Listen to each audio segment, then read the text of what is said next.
Hey guys, welcome to episode 3 of my Total War Rome 2 Cultural Victory Challenge as Sparta. In this series, I act as the Spartan War Council. We do not rush any decisions, and we live with any of the consequences that come along. After taking an early loss from a previous strategic choice, this episode is about putting those lessons into practice now. We're currently at war, as you can see, with Tribali, north of Pella, and we currently have, well, our man in defence, but not in a good stance, and we can't change it. We at the moment as well also control Sparta, Apollonia, Larissa, and Pella. But the problem is we only have this one single army, and it's only 11 out of 20, so we're just over half stack. And it's a big problem, so every decision here now really does matter, as we could lose all of our money income. If you're an enjoyer of a slower, more deliberate Total War campaign playthrough, feel free to subscribe and sit in the War Council alongside me. Let's deal with this first battle and see where the Council stands after this. Hey guys, so last time you saw it, we were still at war with Drabali, trying to capture Nivisos, but I'm going to explain what's happened. So basically, we had some footage decide to crash, with the game crashing at the same time. So I'm going to do a quick rundown of what's happened since. I couldn't really stop and start recording again because as soon as I tap out of Total War Rome 2, it does like to crash again. So, what we had was, we had Larissa, Pella as normal. We had Sparta.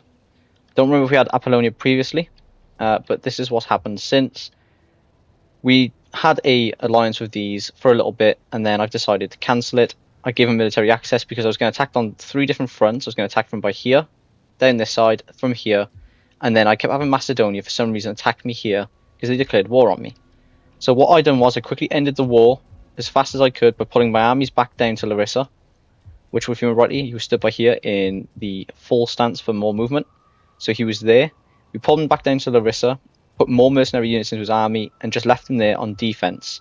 Macedonia pulled into Pella and took Pella back, and then I decided to use this army to attack their now fully weakened army because we had a full stack of garrison, which had a lot of pikemen in there, so we could just wear down their enemy.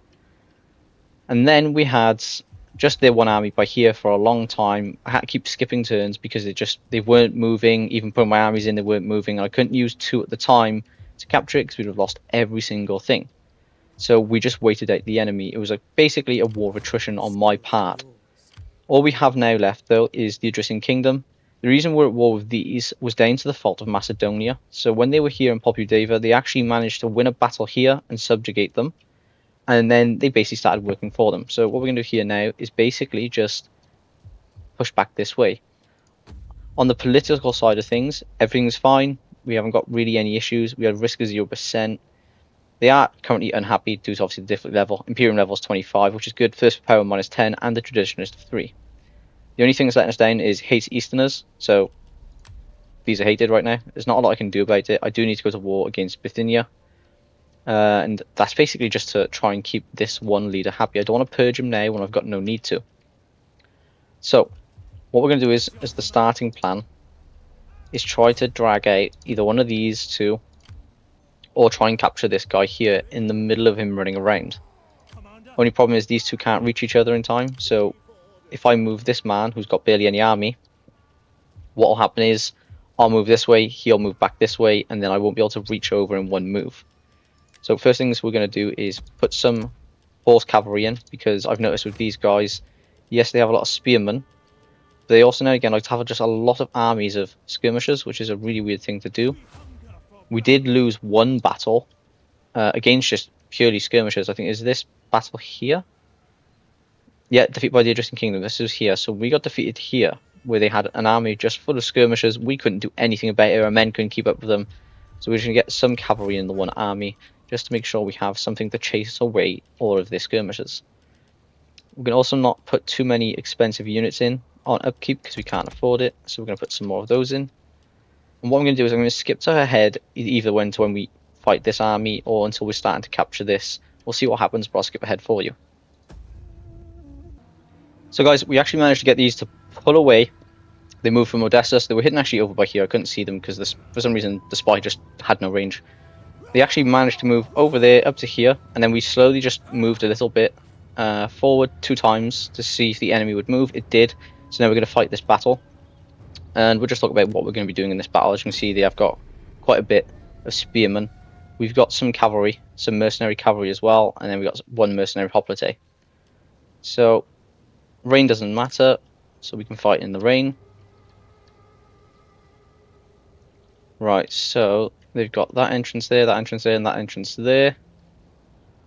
Not a problem. What have we got? Slingers. Tarantine cavalry. Some more Tarantine cavalry.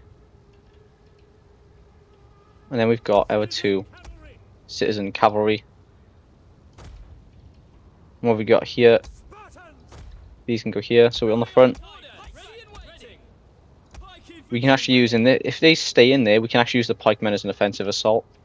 So we're actually going to, just for the time being, keep these on the back row until they're actually really needed. And then what have we got after this? Spartan hoplites. These will be the front line.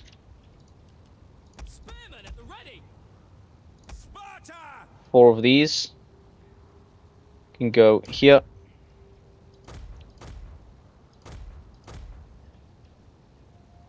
And then we've got is these 3 left. So if we move those there, we can put them there. Put these here. It's going to look a bit weird with the one in front. And then what have we got? All the pikemen and the mercenary hoplites, and again they can go up the front.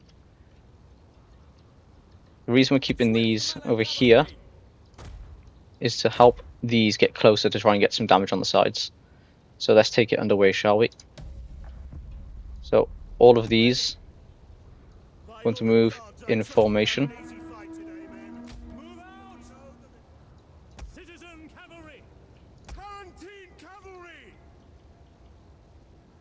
So we might actually be able to, yeah, we might actually be able to do this a good way. We can see the range lines. We can get them between.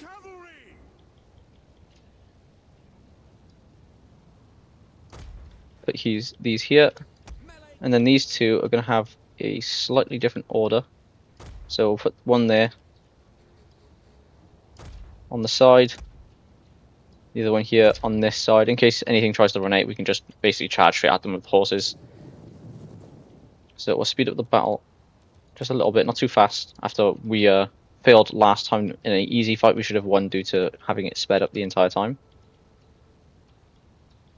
So what have they got then? So they've got their own Tarantine cavalry, basically. Thracian warriors, which we saw there. I'm guessing these are all just Thracian warriors. Mercenary Dacian bowmen, peltasts, Thracian warriors, and Thracian warriors. So they've got no, by the looks of it, spearmen.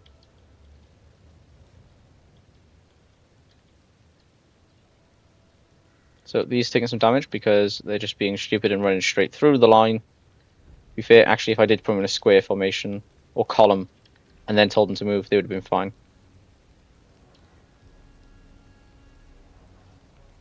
So all of these are in position. Let's speed up some more. So guys, here I've skipped ahead just because it's a lot easier, because there was a lot of no talking. I didn't want you guys to sit through no talking, especially when the tactics were still underway.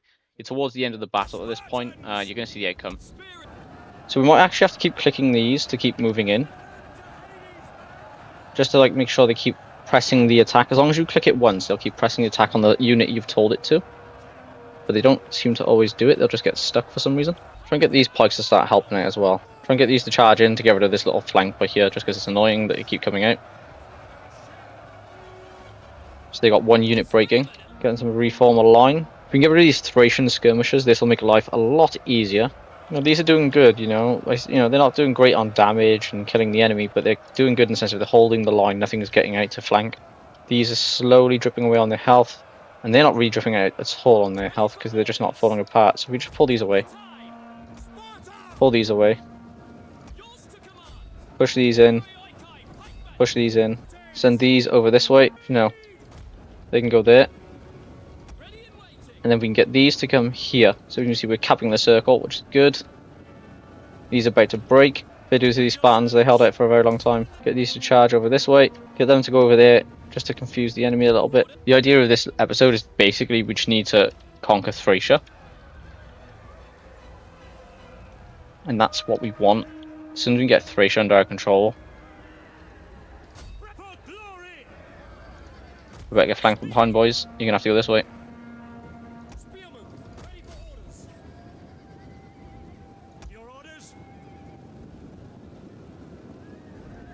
We're not sure if these are all live. I don't think they will. I think all of these will die trying to fight this one cav. Get them out of Hoplite War. Get them to charge right at them.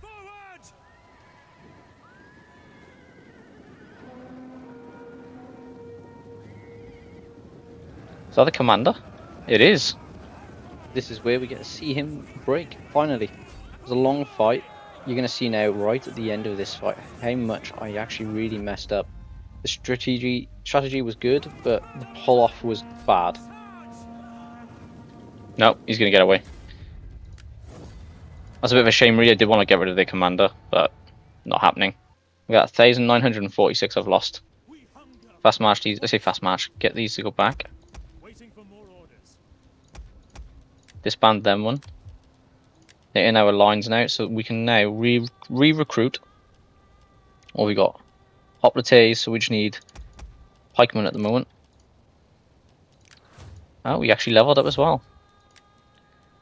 So I'm not sure what you'd say is the best unit. You know, it's a unit best skill for your commanders. I go with what the first one is. I always level up that one. Like whatever's here, doesn't matter if it's welfare or anything else. I always level one of them up, and then I always add these two. But I don't go by specific things. I just add, because your commanders, yes, the better they are in battle, the longer they last in battle, the more damage they'll take, the more they probably instill fear among the enemy. But I play it the way I intend to playing, if you know what I mean. But I'm happy to hear how you guys would play it differently compared to what I would. So let's build some more pikemen in, so just get another one. Get some more Spartan Hoplites. We are going to need some skirmishers though, it's getting to that point. You've got nothing really, you've got a bunch. So we're going to take a forced march, plus 120, again that's over 500 units roughly. It's just taking a guess off my head. And then these are really weak, so they're not fully kitted out to fight yet. This army will be ready to fight now in this next turn. Because all we'll have to do, after capturing now Odessos, is reorganizing, increasing all of the towns, and then we're probably going to take out, I don't actually want to take these out just yet. What we'll probably take out Athens next, which as you can see they have spread quite far up. And the reason we want to take out Athens is because we need the trade. Yes, we're earning 2,100, and people would be like, oh, it's not bad, you know, you can still survive on that. You can, but this is very hard. On my first playthrough, very hard. I've done this on normal, never done it on very hard, so the money income, I know I'm going to need it. We can actually auto-resolve this one then, I'm assuming, because... Yeah, so what we're going to do is we're going to auto-resolve. It's only 1,200. They've got loads of skirmishers again. I don't want to deal with it. It's a pain to deal with it, especially having no horses. With Odessus captured, Thracia is finally under Spartan control, except for Anthea, as we can see on screen. And as you did see, it didn't end cleanly. Part of the Odrysian kingdom managed to escape, and that's a loose end the War Council hasn't forgotten. For now, the north is stabilized, the economy is recovering, and Sparta finally has room to breathe. Because next time, the focus shifts south, and that means preparing for war with Athens. Thank you for watching. I shall catch you in the next episode.